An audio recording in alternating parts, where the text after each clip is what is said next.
Today on Dead Dodge Garage, I want to talk about something. Not this car. Okay, a little bit this car. Okay, more than anything, this video is about spending money and how you don't have to. In the beginning, there was a slant 6A body, and it was good. In 64, there was a V8A body, and it was even better. And in that same year came the B body, a related machine, and they just got better over time. Well, and then they arguably got worse, I guess. They certainly got different. Anyway, there are a lot of reasons I like these cars, but one of them is, for their day, they really are pretty decent handling machines. The torsion bar suspension system, although not perfect, is pretty good. They hold the road quite nicely. I've always been impressed by that. Over the years, various aftermarket parts have appeared on the market that you can use to try and turn your A or B body into a supercar. Now, Mopar is nothing like GM or really even Ford in this regard, but over the last decade or three, many aftermarket parts have become available. Fancy axle, wow. Willwood disc brakes on the back. Fancy expensive TKX. Now, this is an amazing car. Having driven it a couple hours recently, I can attest to that. It's great. And I'm not trying to throw Mitchell under the bus, but what do you notice about all the stuff that's attached to this car? It's expensive, and it doesn't belong there. There seems to be a tendency in Mopar world now to try and turn every one of these cars into like a super handling pro touring race car. And it does cool stuff, but like, do you need to do that to yours? Did I already say I'm not trying to knock Mitchell here? I think I did, but I'm not. This car is amazing. But counterpoint to the Barracuda is this. 71 Demon, 360 currently. 4-speed, 4-wheel drum brakes. Factory 8 3/4 axle. Factory width. Factory a lot of stuff. Okay, it's got an aluminum radiator and a shiny alternator. And it also has custom built Krager wheels, not factory. And big street drag radial things that rub. And really, this is just kind of representative of the breed. It's got factory suspension with a tiny little sway bar, a healthy V8, and a 4-speed stick. And this car is fun. If it's dumb, but it works, it might still be dumb. Well, it's a few hours later, and Mitchell's car magically turned into a 53 Ford. Also, I don't remember what I was talking about. Oh yeah, spending money, that was it. There's a trend nowadays to replace every single part that you can on a car like this and try and turn it into something it's not. I've had my hands on a few cars like this. Other than Mitchell's Barracuda that was just here, there was also Mitch's Dart, you know, 4-wheel disc brakes and fancy suspension and fancy axle housing and what have you. There's also the 71 Challenger, the Hemi Swap project. Similar animal. Now, I'm not here to say this is bad. These cars are great. They handle nicely and they do some pretty cool stuff. But none of them are dedicated track cars. So my question is this: are these upgrades necessary? The Demon here is not a handling machine. It's got factory V8 torsion bars, a factory front sway bar, the aforementioned drum brakes, and that's about it. It's really nothing special. And in spite of that, this thing bangs corners pretty respectably. It's fun. It's certainly not terrifying. It's no modern import, but it's pretty good. And this thing over here, similar story. Nothing special. It's got a sway bar, it's got big block torsion bars, and tires that are way too big, and air shocks. And that shouldn't be a recipe for handling. Yet, it corners well. It's not amazing. It's not the ultimate driving machine, but it's fun. There's a sporty section of road between home and work that I drive 3 days a week, and I've done it in both this car and the Demon, and it's a lot of fun. I don't want to come across as a total cuckoo purist nut job, because I'm not. These cars respond really well to nice little upgrades. This car, you know, slant 6, aluminum 4-speed, lightweight A-body, could have potential to go around corners quite well. And a sway bar would help that quite a bit. It could definitely benefit from a bigger set of torsion bars, and a set of subframe connectors would help tie this all together. Does it need $700 tubular upper control arms? No, it does not. The factory 9-inch drum brakes definitely leave a bit to be desired, and either a set of 10s there or a disc brake conversion would be a great idea. Tiny drum brakes notwithstanding, the biggest issue with drum brakes is brake fade. If you're not planning on bombing down any mountain passes, well, you're probably okay with the drums. All of those cars I just mentioned have 4-wheel Wilwood disc brakes, and those work great. But you know what else works pretty great? Factory disc brake conversion with a power booster. That's what we have on this thing. They are amazing brakes. That brake conversion kit cost like $800 or $900 a few years ago, and it's awesome. Why are there plants growing in here? I've been meaning to do a video on this car for a while. Still haven't. Anyway, this is a great example of what I'm talking about. Disc brake conversion in the front, 8 3/4 with drum brakes in the rear, subframe connectors, sway bars, nice torsion bars. Under here, nothing special. Cheapo Monroe shocks. Factory control arms. It doesn't even have braced lower control arms. Just factory pieces.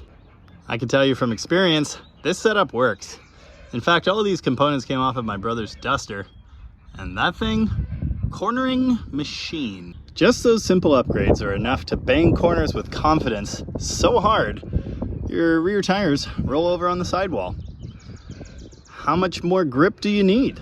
And then there's a question of horsepower. For a street-driven car, how many horse ponies do you need in the stable? This 360 that's currently in Dale's Demon makes somewhere between 300 and 400. I don't know where it's at, but it's somewhere in that range. The power is respectable, and with the 410 gears and the 4-speed, it's fun. This modest 360 with a used comp cam from like 20 years ago, a set of home ported heads with a couple little modifications made, TTI headers. I mean, there's nothing super special or magic in this engine. It just works nicely. The bone stock 383, albeit with a 4-barrel conversion, in my 68 Charger is spunky enough to spin both of these 295s through 323 sure grip gears all the way down a city block. It's plenty. Here's a car we're building right now, the Toolbox Charger. And the engine concoction for this thing, I don't know, somewhere between the two, I guess. Just with some extra inches. It's a 440 with nice new, slightly higher compression pistons, 452 heads that are getting freshened as we speak, and a used comp cam. Nice. It's just a mildly hopped up 440. It's nothing crazy or special. And our total investment in it, well, it's under $3,000 anyway. But why don't we just throw all of these engines away and put modern Hemis in these cars? I don't know, I can think of like 10,000 different reasons why we don't do that. Am I making my point? I think I'm making my point. My point is these budget factory type engines fit great in these cars, they don't cost a ton of money, and they reward us with tons of fun. And burnouts. I love burnouts. Fuel injection conversions. I think they're a mistake. This is a Holley Sniper system. This particular Holley Sniper system is installed on our 1978 Dodge W200 crew cab project. The problem child, as I love to call it. That Holley Sniper system cost us $1,500, plus a second fuel pump when the original fuel pump died, plus 3 oxygen sensors when they died, plus the MSD ignition system, you know, compatible with the Sniper. This was my first experience with the Sniper system, and it did take me a while to get the tune workable. It is now. It runs pretty nice. It makes acceptable power. It makes annoying whistling sounds. You know who wired this system? Me. Luckily, I'm kinda okay at that, but I don't know. Is anyone else gonna be able to figure out what I did? I don't even remember what I did. What happens in 8 years when this truck is tooling down a back road with like, you know, a deer carcass in the bed, and the computer built into the Sniper just dies? Nothing good. How are you gonna fix that? I can tell you what happens when the oxygen sensor dies. Nothing good. And you have to actually unplug it to get the truck to run halfway decent and go down the road again. This aftermarket Guberdon fuel injection system is nothing like an OE fuel injection system. It makes horsepower well, and it's easy to tune, but what happens when it breaks? Am I starting to sound like Uncle Tony? I feel like I'm starting to sound like Uncle Tony. Okay, so you don't want the aftermarket voodoo of the Sniper system. Let's say you want to use a factory engineered injection system instead. Okay, who's gonna wire it? I wired this one.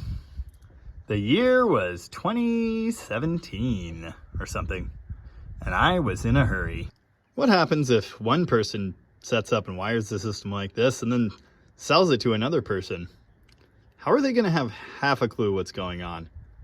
How on earth will it be serviceable? It won't. It seems to me that what everyone really wants out of their classic car is a car that they can just turn the key on and drive.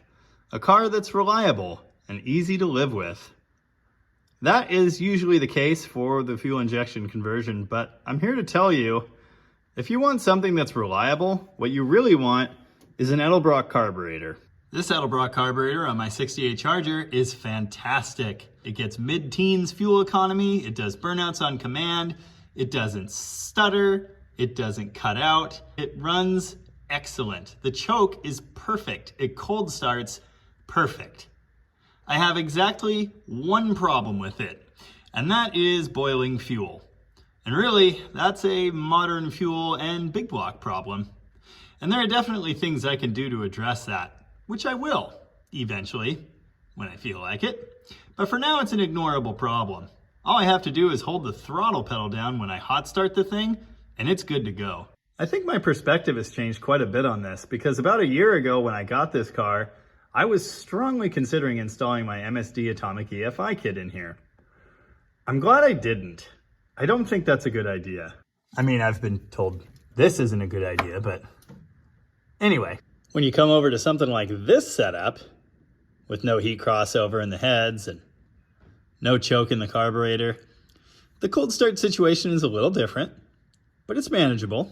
You know, a little bit of foot action for 30 to 45 seconds, and this thing's good to go.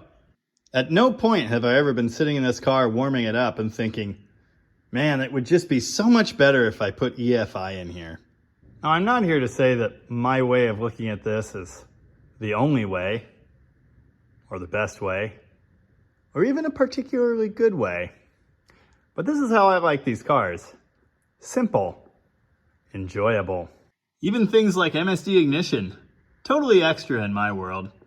This one is still here, because it would take me a lot of work to remove it, but that's coming. In fact, I will be doing a factory type restoration on this engine compartment sometime soon, I hope. I'm getting tired of looking at this 90s performance catalog puke. I like fun. I really, really like fun. But I don't need 500 horsepower to enjoy a car on the street. And you don't either. You don't need a fully built, fancy, expensive performance suspension. You probably don't need a giant overbuilt axle either. This 8 1/4 in the 73 Charger will probably hold up to the 440 torque on the street just fine. Now, if we put sticky tires on here and tried to go racing, that might be a different story. These muscle era cars all pretty much universally have the 8 3/4 Chrysler. I mean, unless it was a Hemi or whatever. And those things will handle just about everything I could ever throw at them.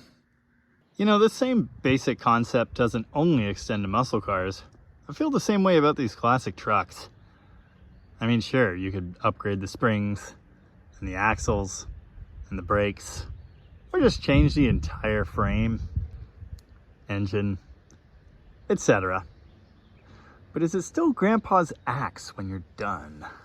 I think old vehicles like this have a spirit. You know, there's some magic in them. And if there is, I think where it lives is in the original drivetrain.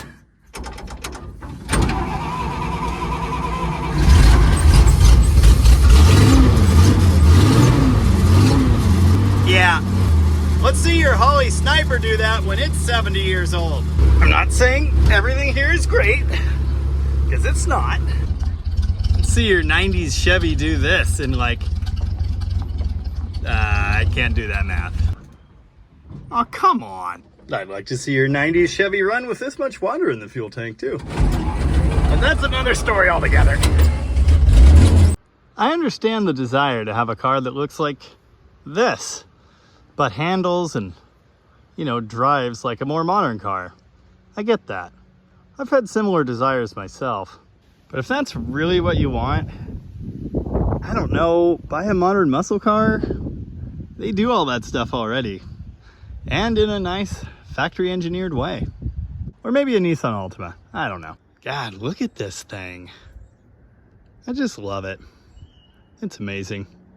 I'm really glad no one's tried to buy it. I think classic vehicles like this are best enjoyed close to stock with some tasteful, maybe necessary modifications. Modernized ignition, you know, handling things. Power steering for this truck would be, that'd be great. And maybe brakes that work, but that's fine. I spent a lot of my teenage years and early 20s trying to turn these cars into things that they are not. I ruined more than a couple along the way. Eventually I realized that all you really need to have fun is a slant six and a bench seat and a column shifter and some old iron. Okay, a little bit more horsepower is fine. You know, for the streetlight drags. You don't need to spend 50 grand to turn an A-body into something fun. It's fun right now. The main inspiration for making this video is actually a build that's coming to the channel soon. It's gonna be really cool, and I think you guys are gonna love it. The basic recipe? A Dart Sport, you know, like a demon, but later to the party. Under the hood, 408 stroker. Behind that, TKX 5-speed. I'm pretty sure it's gonna do amazing things. And other people might be inspired to, you know, follow that same path. I just wanna get out ahead of it and say, yeah, it's gonna be cool. But you don't need to spend all that money. You don't need to go that hard to have fun with an A-body. I could probably go on and on about this subject for like a really long time. So I'll just end it here with a shot of my real happy place. A 318 4-speed granny low power wagon. Yep, I love it. Hopefully at least 8% of this made sense. Either way, thank you very much for watching. And remember, there's always money in the banana stand.